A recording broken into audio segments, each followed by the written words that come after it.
In this 4-part video series, I'm going on an epic road trip across the southwest of England.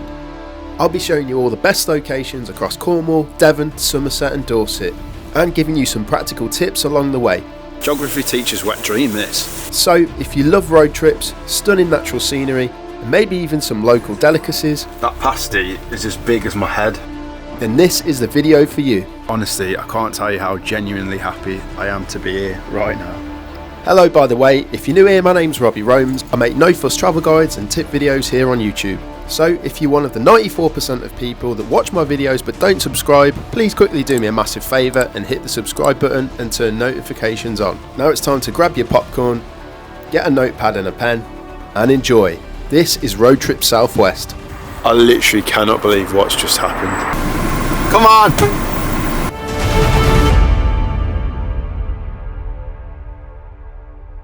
Coming up in episode 3, I continue my epic journey across the west and south coast of Cornwall, stopping at the very best spots along the way. I think if I picture Cornwall, this is exactly what I picture.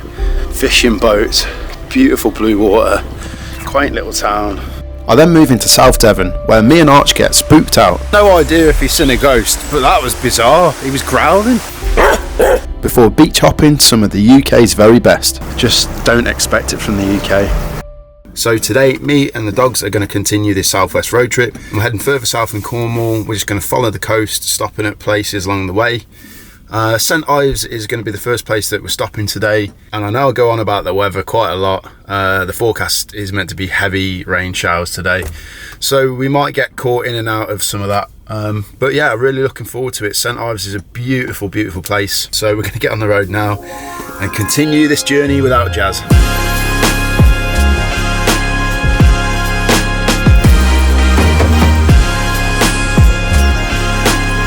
So I'm just stood at the top of Porth Beach here in St Ives, and although the weather's not on our side, you can still see potentially how beautiful this place is. So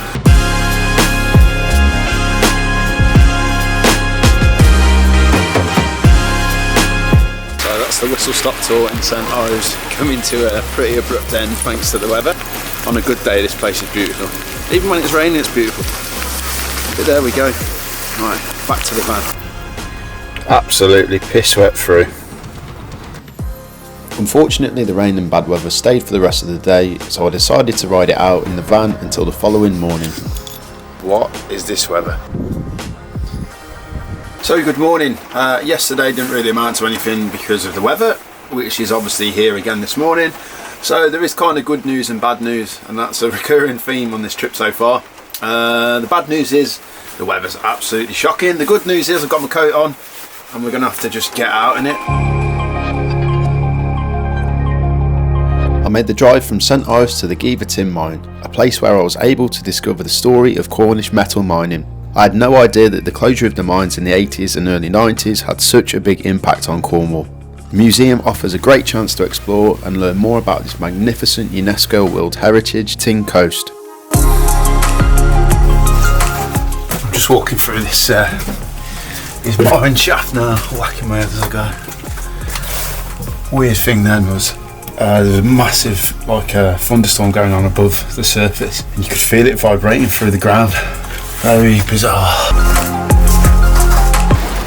So that bit of my trousers is dried up, and the rest is absolutely soaked. Once the rain had finally cleared, I made the walk down to the former Bottleneck mine, home to the famous Crown engine houses dramatically clinging to the edge of the cliffs.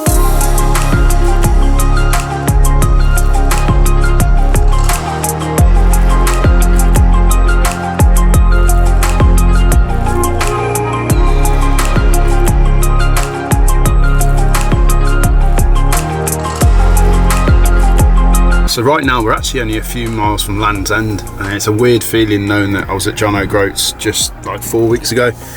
But you might be able to see I'm sweating. I've just walked down to the beach here. So this is Glanville Beach, a little known place to be honest. As far as I'm aware, not that many people know about it. It's a real nice secluded beach, white sands, etc. If mobility is an issue for you, you're going to have to skip this one. There's a steep hill up and down. But if you pick your timings, potentially have this place to yourself, and it is a cracker. My next stop was Sennin Cove, where I decided to make the walk along the southwest coastal path to Land's End, one of Britain's most loved landmarks. Along the way I came across the May and Cliff shipwreck, which ran aground back in 2003. Access down to the shipwreck is very dangerous, so please be careful, probably one to avoid if you've got a dog or children.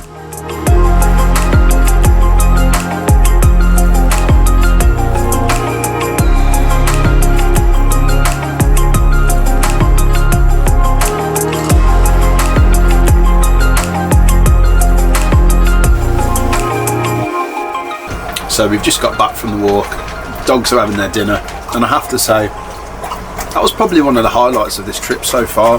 But yeah, the walk from Sennin, where I am now, across the southwest coast path, I think it was about a mile, getting on for a mile and a little bit to Land's End.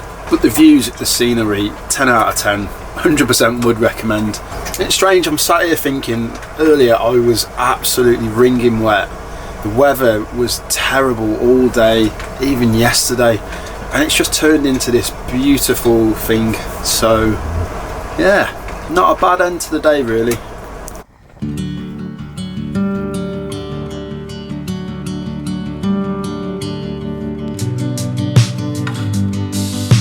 I wanted to briefly explain a little bit about the theatre. So it was an amphitheatre that was carved out of the granite rock in the 1930s, and believe it or not, this is the top attraction in the whole of Cornwall according to TripAdvisor. I mean, to have a theatre in a location like that, it's just breathtaking. Literally 2 minutes from the Minnock Theatre is Porth Kerno Beach, quite easily one of the most beautiful beaches in the whole of the southwest.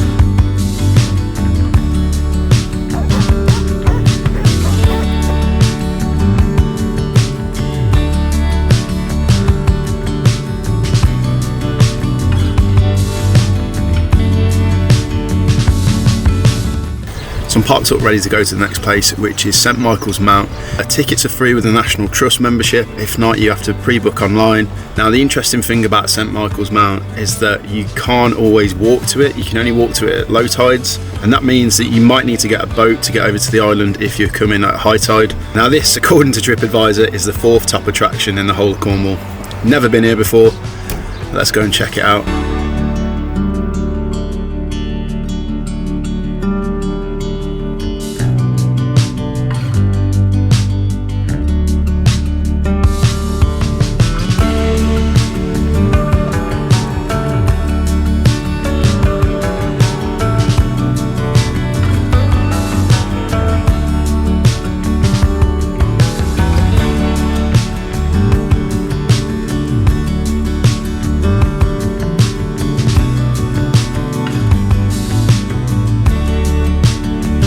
I would definitely recommend a visit to St Michael's Mount, although it's not dog friendly and it gets very busy during the summer months.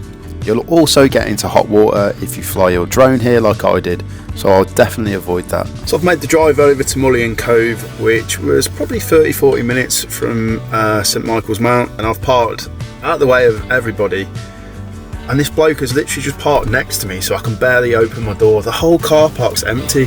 Just never understand people that do that. Weirdo. Anyway, I'm going to take the dogs and have a walk down to the beach.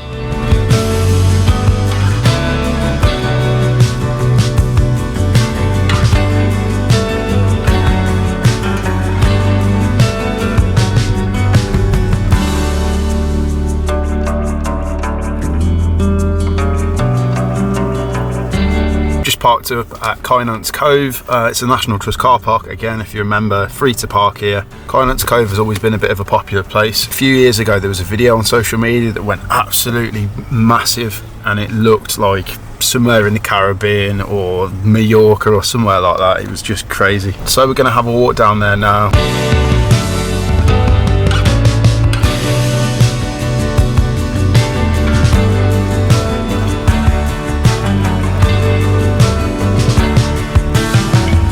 So we've just come down to the beach, and despite the crashing waves, it is quite peaceful down here.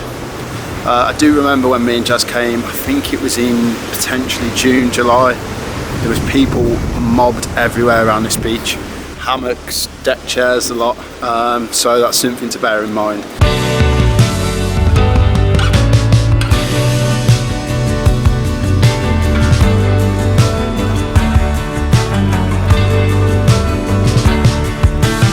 So we're back at the van. We've got the poorly boy in the front with me. He's got special privileges just because he's not feeling too good, and I don't want him to be sick on the bed. I'm going to go down to Lizard Point, which is literally a few miles away from here, and probably move on to the campsite for the night. I'm just walking down to Lizard Point, another National Trust car park, and this is actually the most southerly point in the whole of mainland Britain.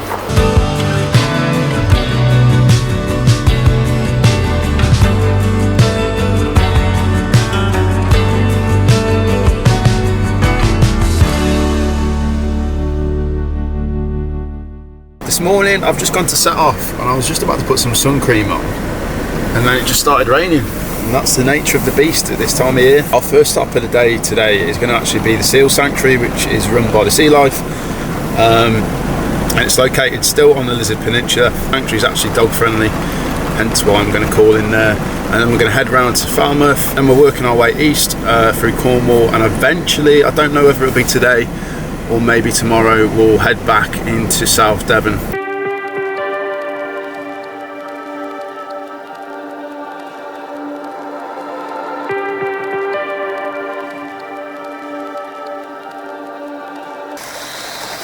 Archie's wagging his tail, so he seems to approve.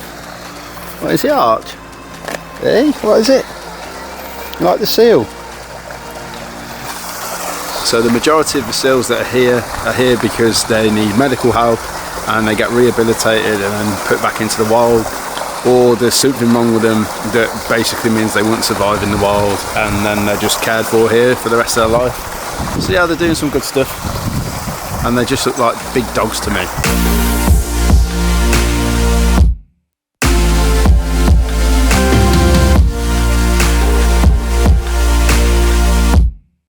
If you're an animal lover, the Cornish Seal Sanctuary is definitely worth considering.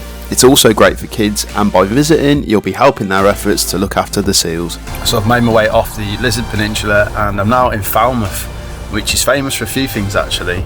The Maritime Museum, which looks great, especially if you've got kids.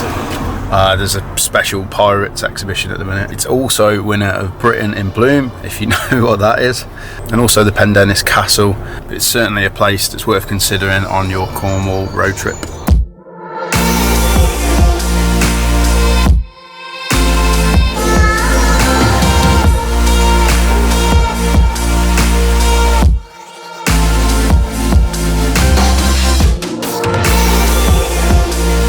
So I've made my way from Falmouth, passing through Truro, and I'm now at the Lost Gardens of Heligan. So the board says you need a minimum of 4 hours. They said it would take days to explore absolutely everything.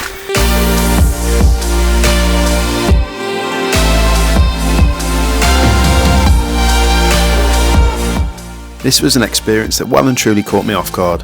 The vast scale of the gardens really surprised me, and I had no idea I'd enjoy adventuring around the grounds so much. At £22.50 it might seem a little bit expensive, but I would honestly recommend this place, especially to anyone with a love for outdoors and wildlife. My plan for the rest of the day was to explore a trilogy of quaint Cornish fishing villages, starting at Mevagissey, one of my favourite places in Cornwall. So there's like 2 layers of harbour wall in Mevagissey, and you can walk right the way around if you want to. I think if I picture Cornwall, this is exactly what I picture. Fishing boats, beautiful blue water, quaint little town, white beach, probably somewhere close by. Just lovely, isn't it? I think that's why people love Cornwall. Observation that I had no idea about is the amount of German people that come to Cornwall, either in camper vans or on holiday. It's great to see, to be honest. So I've made the drive from Mevagissey round to Polperro, and I'm at this absolutely ridiculous car park that charges for cars £6 for up to 3 hours. Motorhomes is something like £12, and it's got to be in cash, in change, and it's like, who's got that these days? The problem with this car park is that it's a complete and utter monopoly. You're 100% captive because there's big signs saying you can't drive past this point. This is the only car park. It's obviously privately manned, and they're charging an absolute fortune. So again, something to bear in mind. If you keep stopping at all these places, the ticket prices don't half add up. So I'm just stood on the harbour down here in Polperro, and despite the fact I know I'm going to go back to like a parking ticket or something, This place is exceptional.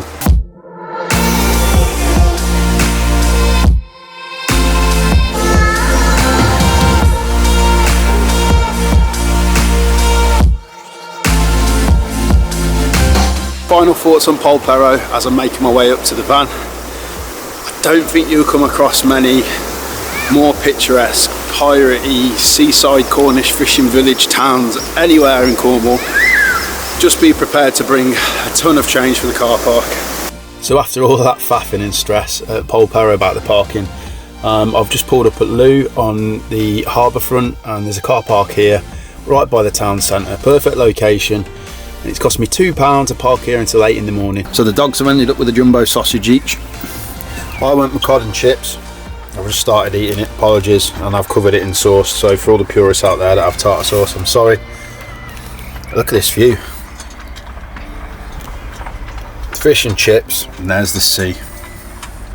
And some hungry seagulls that are trying to get it. So I might close the door. Tell you what, cracking end to the day. That fish and chips, it's from a place just on the front here in Lou called Kelly's Fish and Chips. That was top drawer, easily a 9.5 out of 10. Massive portion. The dogs are just sharing probably half that I left because it was so big. And before you say it, these guys are rolled, they get the odd treat. Just gonna have a brief walk around now and show you how beautiful this fishing village slash town, whatever it is, really is.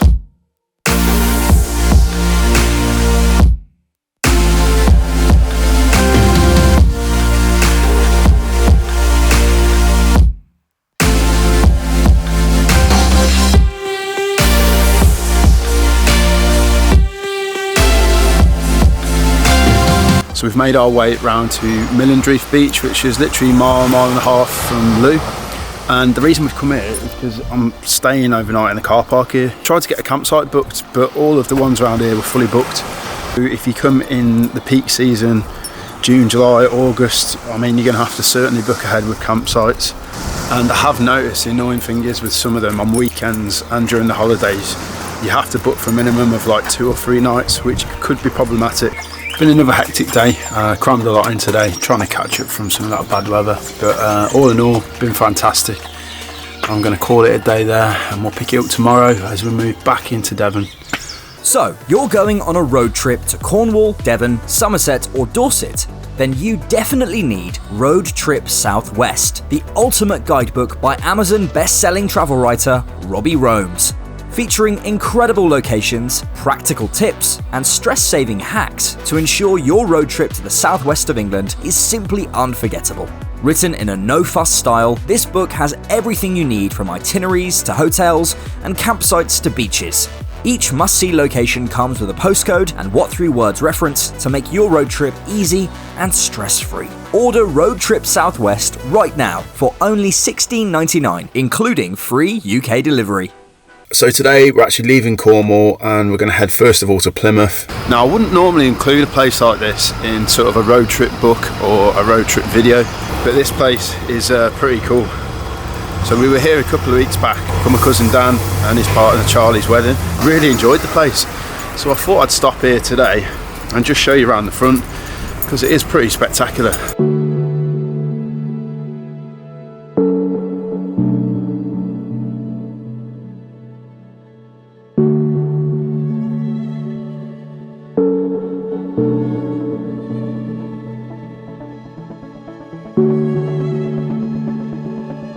So there we have it, little whistle stop tour of Plymouth Dunn.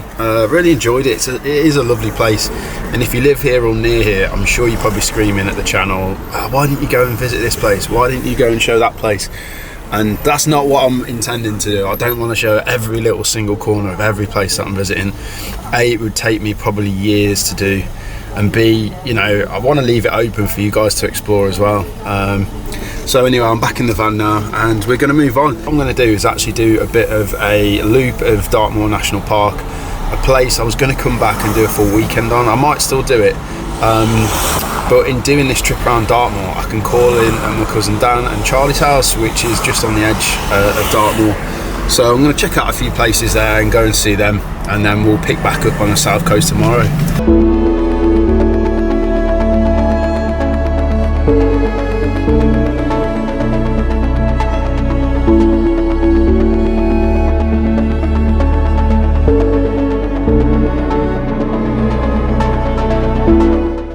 We're just setting off on the trail here at Lidford. Could be Lidford, could be Lydford. Any locals, let me know. Yeah, so it's basically some ancient woodland with a stream, river, and the White Lady Waterfall, which is where we're aiming to get to. You know, I absolutely love a good waterfall on this channel. And yeah, it's called the White Lady Waterfall, apparently because there is a white lady, a ghost, that lurks in the streams and rivers around here. So will we see her today? Probably not. If I was her, I'd be sunbathing somewhere because it's lovely. What's up, Arch? Go on. Go on then, just walking. This is utterly bizarre. Archie won't walk past this point here, he just growled at it. Go on then, look at this. Come, just walking then. Come on, Arch. Go on then. Alright. I have no idea. Stop barking then. I have no idea if he's seen a ghost, but that was bizarre. He was growling, and he wouldn't walk past a certain point. I've never seen him do that in his whole life. What the hell?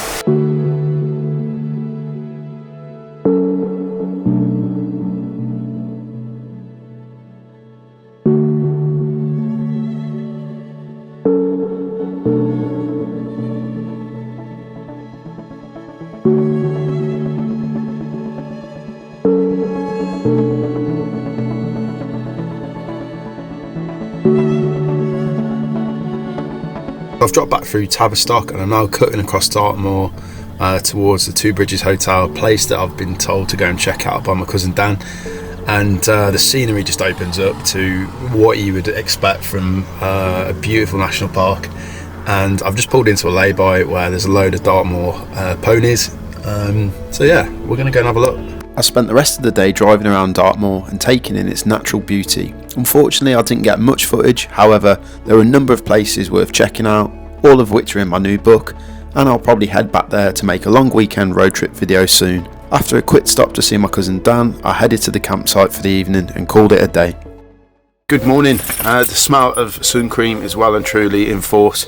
Sun this morning is beautiful and the forecast looks great for today. I'm really excited about today because we're going to be doing a lot of coast hopping from different beaches around South Devon, some of which I've never been to, so I'm really looking forward to it.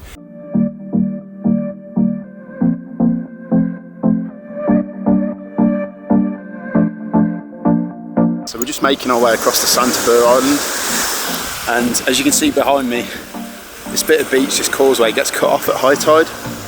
So if you did want to get across the Bur Island when it was high tide, there's a little tractor over there that takes people across. It's obviously not too deep, but we're going to have a walk. The tide is coming in, so we've got to be careful we don't get cut off. But it's absolutely stunning. Is the island worth 15 million quid? Maybe to someone who's got 15 million. There's a hotel on there. I watched an ITV documentary, I think it was, about the hotel here. Real cool place. I was told by Dan and Charlie yesterday there's a good pub on here called Pilchard Inn. I can see it, tiny little pub just on the island. I mean, is it too early for a beer?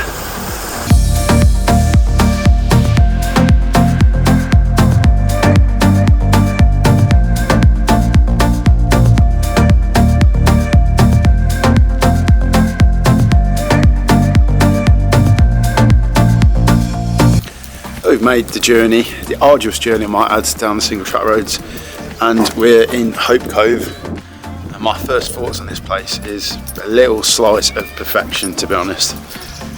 I mean, wow, just look at this place.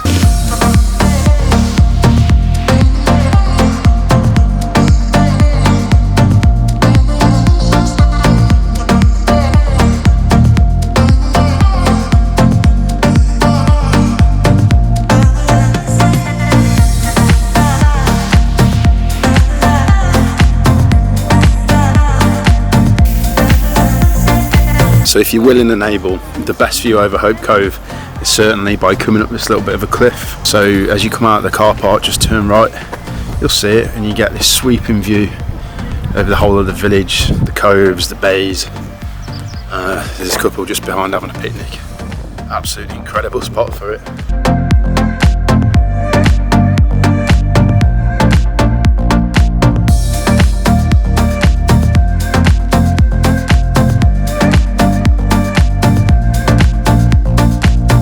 So I've just got the little ferry across to East Portsmouth Beach, and it was like £2.30. But just landing over here on one of these beaches, honestly, like the colour of the sea is ridiculous. I seem to mention the colour of the sea everywhere that I go, and you're probably sick of it by now.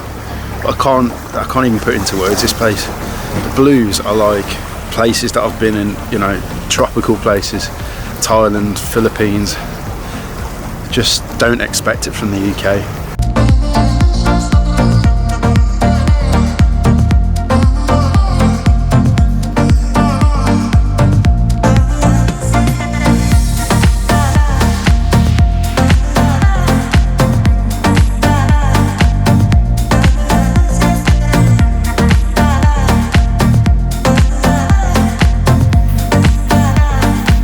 Currently sat on Blackpool Sands, and I'm squinting because I've left my bloody sunglasses in the van, but it's about 7 minutes from Slapton. But yeah, Blackpool Sands, so it's a blue flag beach, which means unfortunately there's no dogs. They're trying to keep the beach, the water as clean as possible. The drive around here, it looks so impressive as you're coming down the road and you can get the view sort of down onto the beach. It's like a fine shingle, so it's not quite sands. Don't know why it's called Blackpool Sands, same with Slapton. Doesn't seem to be any actual sand, but don't let that take away from like what a great place this is.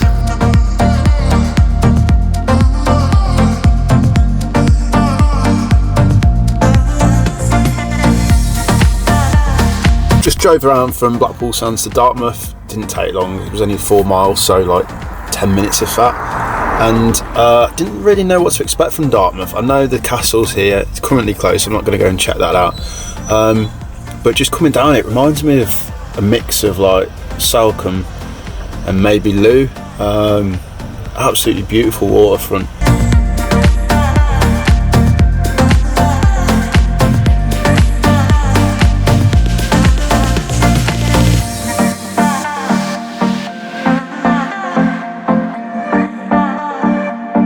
So we've made the drive to our final destination, which is Top Ness, where I'm going to be staying tonight. I'm in this council car park that actually allows overnight motorhomes and stuff like that for 10 quid, so it's not too bad, to be honest. Been a hectic day, but I've really enjoyed it. We've seen so many incredible South Devon locations. We even got a parking ticket as a souvenir. It does become a little bit hard to comprehend how many places are actually down here within the short vicinity of each other as well. Coming down here on a road trip has been so good. I've thoroughly enjoyed it, and I sincerely hope when you guys come and do your road trip, you'll enjoy it as much as I have. In fact, you'll probably enjoy it better because you won't be so stressed. You won't be racing around everywhere, and you won't be getting parking tickets because I'm an idiot. So we're going to end episode 3 right there. I just want to say a huge thank you to everyone that's kept up with the series so far, and don't forget to watch the final episode, episode 4, where we end on a huge high exploring Dorset and the UNESCO World Heritage Jurassic Coast. Don't forget to subscribe to my channel, and please go and follow me on Instagram at Robbie Who. I'll see you all in episode 4.